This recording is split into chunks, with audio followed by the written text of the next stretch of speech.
गुरु ब्रह्मा गुरु विष्णु गुरुर्देवो महेश्वरा गुरु साक्षात् परम ब्रह्म तस्मै श्री गुरुवे नमः। सदाशिव समारंभां शंकराचार्य मध्यमाम् अस्मदाचार्य पर्यंतां वंदे गुरु परंपराम्। ओम श्री गुरुभ्यो नमः। ओम श्री परमात्मने नमः। हम लोग गीता के 17वें अध्याय पर विचार कर रहे हैं। देखिए, वाणी की पवित्रता पर भगवान ने कहा है कि हमारी वाणी पवित्र होना चाहिए। तो वाणी, हम ऐसी वाणी बोले जिससे किसी के सामने वाले के मन में उद्वेग निर्माण न हो जाए, और कभी भी ऐसा वाणी न बोले जिससे किसी के मन में उत्तेजना या घृणा उत्पन्न हो जाए। कटु न हो, सरल हो, सहज हो, सुहृदय हो, किसको कष्ट पहुंचाने वाली न हो, ऐसी वाणी हमें बोलना चाहिए, ऐसा भगवान कह रहे हैं। तो बोलने से पहले यह सोच लेना अत्यंत आवश्यक है कि क्या बोलना आवश्यक है। यदि हम किसी से कुछ बोलना चाह रहे हैं तो पहले ये सोच लीजिए कि क्या यह बोलना आवश्यक है। सद चिंतन युक्त जो वाणी है वही वाणी का तप है। सत्यम, सत्य बोलना चाहिए। उसके बोलने से पहले इसका निर्णय करना आवश्यक है कि बोलना जरूरी है क्या। कुछ भी बोलिए, पहले निर्णय कर लीजिए। और दूसरी बात, यदि हमें बात करनी ही है तो परमात्मा की करें। श्री गुरुदेव भगवान का वचन है कि यदि हमें कोई बोलना ही है तो साधु संत की बात बोलें, शास्त्र की वचन बोलें, अपने गुरुजनों की जो बताई हुई वाणी है वो बोलें। नहीं तो ज़्यादातर जो वाणी होती है वह पर निंदा की ही होती है। हम ज़्यादातर जो बोलते हैं वह हम दूसरे की ही निंदा करते रहते हैं। तो निंदा वाली बात न करके परमात्मा की बात करें। इसलिए तब भी जब भी बात करें, यह बात परमात्मा की हो तो बहुत ही ठीक है। अब बोलने की विधि से 3 प्रकार के लोग होते हैं। एक तो वे लोग होते हैं जो तीसरे व्यक्ति की चर्चा करते हैं। तो जब हम प्रथम व्यक्ति, द्वितीय व्यक्ति से किसी तृतीय व्यक्ति की बात करते हैं तो हम शिकायत ही कर रहे हैं और ज़्यादातर पर निंदा ही कर रहे हैं।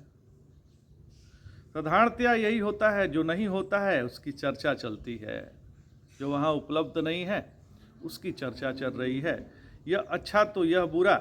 अब दूसरे तरह जो व्यक्ति होते हैं वह हमेशा अपनी बात करते हैं कि मैं ऐसा हूँ, मैं वैसा हूँ, मैंने ये किया, मैंने वो किया, मैंने ये 30 मार की बात की और ये मैंने 30 मार खा मैं हूँ। और जो तीसरे व्यक्ति होते हैं वो माने साधु संत, वो जिससे बात कर रहे हैं, जो साधु संत हैं वो बात कर रहे हैं तो उसको ही महत्व दे रहे हैं, सामने वाले को महत्व देते हैं। अब देखिए, ज़्यादातर जो बातें होती हैं हमारे द्वारा, तो पहले तो सर समाचार होता है कि कैसे हैं आप, फिर वो पूछेंगे आप कैसे हैं, आपका परिवार कैसा है, अब सब धंधा पानी कैसा चल रहा है। उसके बाद शुरू हो जाता है फलाना तो बड़ा ख़राब है, फलाना बड़ा ये है, फलाना वो, मैंने उसके लिए बड़ा किया, उसने मेरा ये कर दिया, इतना नुकसान कर दिया। तो यही बातें होने लगती है। तो ये वाणी का तप नहीं है। बोलते समय यह ध्यान रखें कि सामने वाले को कोई ठेस न पहुंचे, या कहीं दूर भी कोई है तो उसके बारे में हम कोई गलत विचार न कर लें, गलत बात न बोल दें, पर निंदा नहीं करनी है। यही वाणी का तप है। तो जो व्यक्ति सामने वाले व्यक्ति को योग समझ से वह प्रसन्न रहे, इस सूझबूझ से बात कर रहा है, तो ये हो गई वाणी की तपस्या। वाणी की तपस्या यही है कि जितनी आवश्यकता है उतना ही बोलें, इतना ही बोलें जिसके द्वारा दूसरों को कष्ट न हो। हम जिससे बात कर रहे हैं उसको महत्व दे रहे हैं, यही वाणी की तपस्या है। हम सामने वाले को महत्व दें। मौन का मतलब यह नहीं है कि अब वाणी को विराम दे देना है। मौन जो है तपस्या वाणी की नहीं है, मन की तपस्या है। मौन मन की तपस्या है, वाणी की तपस्या नहीं है। वाणी का मौन है वाक्यम सत्यम प्रिय हितम च यत, ऐसा बोलें जिसमें दूसरों का हित हो। वह वाणी किसी को कष्ट ना दे, और ऐसी वाणी बोलिए जिससे आप भी पवित्र हो जाइए, और माने आपका अंतःकरण शुद्ध रहे, और साथ साथ दूसरा जो सुन रहा है वह भी पवित्र हो जाए। ऐसी वाणी होनी चाहिए कि सामने वाला भी पवित्र हो जाए और स्वयं आप पवित्र रहें। ऐसा भी ना हो कि किसी को प्रसन्न करने के लिए अपना ही अंतःकरण दूषित कर लें। ऐसा भी काम नहीं करना है कि अपने को नीच और अधम दिखा लें और सामने वालों को ज़्यादा प्रसन्न कर लिए, तो भी यह ठीक नहीं है।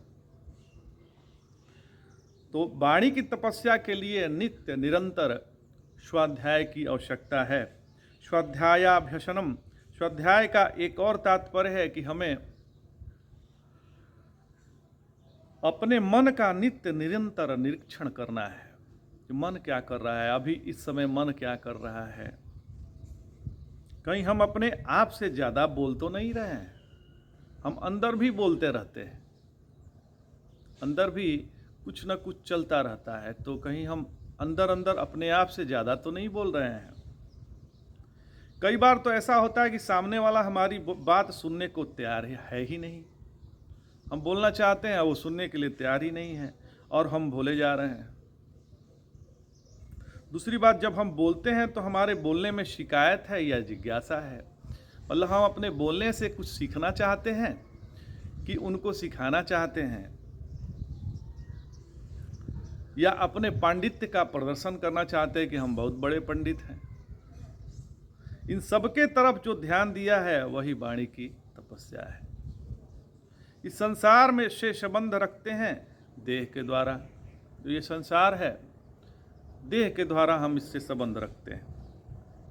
वाणी के द्वारा रखते हैं, मन के द्वारा रखते हैं। देह की तपस्या यह हो गई कि जब हम चाहें देह उपलब्ध है, हमारा देह स्वस्थ होना चाहिए, यही देह की तपस्या है। देह के 3 दोष है, क्या क्या? तो आलस्य है, निद्रा है और प्रमाद है। इन तीनों से हटने के लिए यह शारीरिक तपस्या बतलाई गई है। और वाणी का दोष यह है कि वह अनावश्यक बातों में लगी रहती है, जिसके कारण प्रभु नाम स्मरण आदि नहीं हो पाता है, भगवान का नाम स्मरण नहीं हो पाता है। तो वाणी को प्रभु में लगाना, यह वाणी की तपस्या है। और तीसरा मन, जिसके द्वारा हम जगत में संबंध स्थापित करते हैं। अब मन की क्या तपस्या है, तो यह भगवान बता रहे हैं। मनः प्रसादः शौत्यम सौम्यत्वम मौनमात्मा विनिग्रह भाव संशुद्धिरित्येत तपोमान समुच्यते। मन की प्रसन्नता, शांति, मौन, मनोनिग्रह और भाव की शुद्धि, यह सब मानसिक तप कहे जाते हैं। मन की प्रसन्नता, मन प्रसन्न होना चाहिए, प्रसन्नेव भारत। और शांति, मन शांत होना चाहिए। और मौन, मन का ही तप मौन है। मनोनिग्रह और भाव की शुद्धि, यह अत्यंत ही आवश्यक है। ये सभी मानसिक तप हैं। तो एक बात समझ जाइए कि जिसके जीवन में स्वयं पे नियंत्रण नहीं है, वह परमात्मा से अनभिज्ञ ही रहेगा, ऐसा गुरुदेव भगवान कह रहे हैं। और जो जहां मर्जी आया खा लिया, जहां मर्जी रहा चल दिया, जहाँ मर्जी रहा सो लिया, न कोई समय सोने का है, न कोई समय खाने का है, न कोई समय चलने का है। कहाँ जाना चाहिए, कहाँ नहीं जाना चाहिए, कैसे रहना चाहिए, ऐसा जिसके जीवन में विचार नहीं है, उसका जीवन नरक से भी गड़बड़ हो गया है। वैसे लोग रोग से भी ज़्यादा उनको कष्ट होता है और रोते ही रहते हैं। इसका अनियंत्रित जीवन है और उनका मन भी अनियंत्रित है। वैसा मन परमात्मा के चिंतन करने का तो अधिकारी ही नहीं है महाराज। वह उस मन में परमात्मा का तो चिंतन हो ही नहीं सकता। इसलिए इसका प्रारंभ भगवान ने ब्रह्मचर्य से किया कि ब्रह्मचर्य जीवन में आवश्यक है। अपने आप को जगत से बचा कर रखना है, अन्यथा हम अपने जीवन का नाश करते हैं। जैसे हमारी श्रद्धा होती है वैसा ही हम बन जाते हैं। हमारी श्रद्धा ही हमको बनाती है कि हम क्या बनने वाले हैं, और यह श्रद्धा बनाती है हमारे पूर्व जन्मों का समुच्चय के द्वारा। हम पूर्व जन्म में जैसे थे वैसी हमारी श्रद्धा इस जन्म में है, और इस जन्म में हम जैसा श्रद्धा रखते हैं वैसी ही श्रद्धा अगले जन्म में रहती है। तो अब यह जो जन्म है उसको हमको सुधारना है। तो कैसे सुधारें? तो एक तो यह ठीक ठीक समझ लीजिए कि हमारे जीवन में जो भी घट रहा है उसके पीछे कोई दूसरा जिम्मेदार नहीं है, हम ही जिम्मेदार हैं। हमारे जीवन की प्रत्येक घटना का जिम्मेदार हम ही हैं। अगले जन्म को सुधारने के लिए यह जन्म ऐसा जिएं जिससे हमारा अंतःकरण शुद्ध रहे, दूषित न हो। इसी को कैसे सुधारें, इसके लिए भगवत गीता का यह जो है 17वां अध्याय है। भगवान बता रहे हैं कि अपने जीवन को हम कैसे सुधार सकते हैं। मनुष्य की जो श्रद्धा है वह उसके जीवन की नींव है। यदि श्रद्धा न हो तो नींव ही डगमगा जाएगी। और कोई भी ऐसा व्यक्ति नहीं है जिसके अंतःकरण में श्रद्धा न हो। सबके अंतःकरण में श्रद्धा है। छोटी सी श्रद्धा है तो उसको बढ़ा के बड़ा कर लीजिए। एक लोग गुरुदेव भगवान के यहाँ आए और कहे कि हमको भगवान पर श्रद्धा ही नहीं है गुरुदेव। तो गुरुदेव भगवान ने कहा कि देखो, भगवान पर श्रद्धा करने के लिए भगवान को कोई लाभ नहीं है कि हमको श्रद्धा करो। भगवान चाहते भी नहीं है कि तुम हम पर श्रद्धा करो। यह हमारी ज़रूरत है कि हम उन पर श्रद्धा करें। अब तुमको भगवान पर श्रद्धा नहीं है, यह भगवान की आवश्यकता नहीं है। यह हमारी आवश्यकता है कि हम भगवान पर श्रद्धा करें। यह हमारा धर्म है। इस प्रकार से जब हम अपने अंतःकरण में श्रद्धा को बढ़ाते हैं, जब हम अपने अंतःकरण में श्रद्धा को बढ़ाते हैं तो यह हमारे लिए जरूरी है कि हम श्रद्धा करें। और अब हम श्रद्धा को कैसे बढ़ावें? तो श्रद्धा का क्षेत्र प्रकृति में है। तो परमात्मा से श्रद्धा का होना माने प्रकृति का परमात्मा में समर्पण। इस प्रक्रिया को कहते हैं श्रद्धा। जो ये प्रकृति है जो दिख रही है, ये परमात्मा का विस्तार है। यही समझ लेना कि ये परमात्मा है तो श्रद्धा निर्माण शुरू हो गई। श्रद्धा हमारे जीवन में तब आवश्यक है जब हम अज्ञान के प्रकृति के जड़ता के क्षेत्र में हैं। अज्ञान के क्षेत्र में हमें श्रद्धा ही खड़ा करके रखती है। यदि श्रद्धा ना हो तो हम एक कदम चल नहीं सकते। फिर भगवान ने आहार के बारे में बताया कि कैसा आहार होना चाहिए। आहार शुद्ध होना चाहिए, सात्विक आहार होना चाहिए, जिससे हम अपने आध्यात्मिक यात्रा कर सकते हैं। आहार ही शुद्ध नहीं है तो मन कैसे शुद्ध होगा? आहार शुद्ध से ही मन शुद्ध होगा। तो भगवान ने आहार की बताई कि वही सर्वश्रेष्ठ आहार है जो भगवान को पाने लायक है, जो भगवान को अर्पण कर सकें, वही सर्वश्रेष्ठ आहार है। ऐसा भोजन हमें करना चाहिए। फिर उन्होंने यज्ञ के बारे में बताया कि यज्ञ ऐसा होना चाहिए। सात्विक यज्ञ सबसे अच्छा है। 3 प्रकार के यज्ञ बताए, सात्विक, राजसिक और तामसिक। तो सात्विक यज्ञ की हमें आवश्यकता है। अब भगवान आगे बतलाए कि यह 3 ही उपकरण हमारे जीवन को चला रहे हैं। तो वह कौन कौन? तो ये शरीर और वाणी और मन। तो शरीर का तप क्या है? भगवान ने बताया। फिर वाणी का तप क्या है? भगवान ने बता दिया। अब यह मन का तप भगवान बता रहे हैं कि क्योंकि इसी उपकरणों के माध्यम से जीवन जीना है। यदि उपकरण अच्छा न हो तो जीवन जिया नहीं जा सकता। जैसे अब हमें सब्जी काटनी है और उसका जो चक्कू है उसका धार खत्म हो गया है, उसका उपकरण ही गड़बड़ हो गया है, तो सब्जी कैसे कटेगी? अब खेत में हमें हल चलाना है और हल का जो धार है वही खत्म हो गया है, तो बैल खींच ही नहीं पाएंगे। ट्रैक्टर से ही जोतना है तो उसका भी हल बढ़िया होना चाहिए। तो उपकरण ही सही नहीं रहेगा तो सब गड़बड़ हो जाएगा। तो उपकरण क्या क्या है? तो शरीर है, वाणी है, मन है, इसको शुद्ध करना आवश्यक है। तो इनका तप भगवान बताया कि वाणी का तप क्या है। पहले शरीर का तप बताया, फिर वाणी का तप बताया, फिर मन का तप बताया भगवान ने कि आखिर मन का तप कैसा होना चाहिए।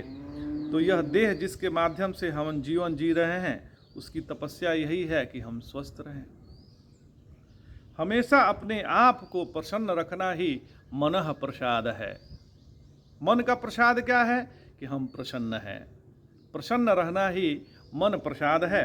कोई पूछे कि कैसे हो, यही कहना है कि बहुत बढ़िया है, भगवान की कृपा है, गुरुदेव की कृपा है, बहुत आनंद में जीवन चल रहा है, यही कहना चाहिए। प्रभु की अनंत कृपा है, यह कहते हुए उल्लास हो जाना चाहिए, उल्लासित हो जाना चाहिए, आनंद को व्यक्त कर देना चाहिए कि बहुत आनंद में है भगवान, आपकी कृपा है। तो तब देखिए जीवन में कैसे प्रसन्नता आती है। जीवन एकदम से बदल जाएगा। ये ना कि हमेशा रोते रहें, रोने वाले को सदैव दुख ही मिलता है। कभी भी रोते रहना नहीं चाहिए। आपने किसका भजन किया है ये भी डिपेंड करता है कि आप रोएंगे कि हंसेंगे। मन की यह तपस्या है कि हम अपने आप को प्रसन्न रखें। मनः प्रसादः, ये मन का प्रसाद है महाराज। तो अगले अपने आप को शांत रखें, मतलब अपने आप से बात नहीं करना है। जो अंदर अंदर हम बात करते रहते हैं वो बात नहीं करना है। नहीं तो अपने आप से हम ज़्यादातर बात करते रहते हैं। मन अपने आप से जब बात नहीं करता तो वह शांत होता है। तो शांति जो है मन की तपस्या है। यह भी मन की तपस्या है। और मौन, यह जो मौन है वह मन की तपस्या है, वाणी की नहीं है। मन मौन होना चाहिए। यदि हम वर्तमान में सदैव बने रहते हैं तो हमारा मन मौन रहता है। यह मन की तपस्या है। तो नारायण धर्म का मार्ग या कर्म का मार्ग ऐसा होना चाहिए जिसके द्वारा मन का संतुलन हमारा बना रहे। इसमें संतुलन बिगड़ने का कारण एक ही है, वह है दुराग्रह। दुराग्रह जहाँ आया मन का संतुलन बिगड़ गया। केवल एक ही, कोई भी ग्रह किसी को परेशान नहीं करता, ये बात समझ जाइए महाराज। सबसे बड़ा ग्रह यदि जीवन में दुराग्रह ही है जिससे हमारा मन असंतुलित हो जाता है, यह मनुष्य को बड़ा परेशान करता है। तो जो मनुष्य समत्वम योग उच्चते, इसी से दुराग्रह से बचा जा सकता है। सब में समभाव रखें तो दुराग्रह नहीं होगा। जिससे दुराग्रह कर रहे हैं वो भी ईश्वर का अंश ही है, यह ध्यान रखें। उसमें भी वही परमात्मा है जो आप में है, तो फिर दुराग्रह कैसे होगा? तो इससे दुराग्रह से हम बच सकते हैं।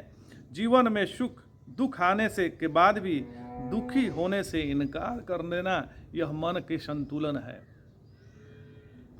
यही मन को संतुलन बनाए रखने का सर्वश्रेष्ठ तरीका है। जीवन में दुख तो आएगा, लेकिन हम दुखित होने से इनकार कर दें। यदि हम संसार में हैं तो यह प्रकृति है, सुख दुख मिलेगा ही, पर हम इसमें से हम किसको चुनते हैं यह अपना चॉइस है। यदि हम दुख के साथ तदात्म करेंगे तो दुखी हो जाएंगे, सुख के साथ तदात्म करेंगे तो सुखी हो जाएंगे। हमने किसके साथ तदात्म किया है इससे वो होगा कि हम सुखी रहेंगे कि दुखी रहेंगे। हालांकि सुख भी एक तरह का दुख ही है, सुख भी दुखी ही है। हम दुख को क्यों चुने और दुखी होता है तो मन के संतुलन का सत्यानाश हो जाता है। देखिए सुख भी दुखी है, दोनों में हमें समत्वम योग उच्यते, दोनों में समभाव रखना है। यह परमात्मा का प्रसाद है, सुख हो या दुख हो सब में एक ही भाव है तो मन हमारा संतुलित है। जो दुखित नहीं होता उसके मन का संतुलन बना रहता है, वो प्रसन्न रहता है, मस्त रहता है। योग के अनुसार हमारे मन का संतुलन बना रहे, यही आध्यात्मिक साधना है। यही आध्यात्मिक साधना है कि हमारा मन का संतुलन बना रहे। और यदि हमारे में भक्ति पैदा हो गई तो भगवान का भक्त होता है। उस पर कर्म का सिद्धांत लागू नहीं होता।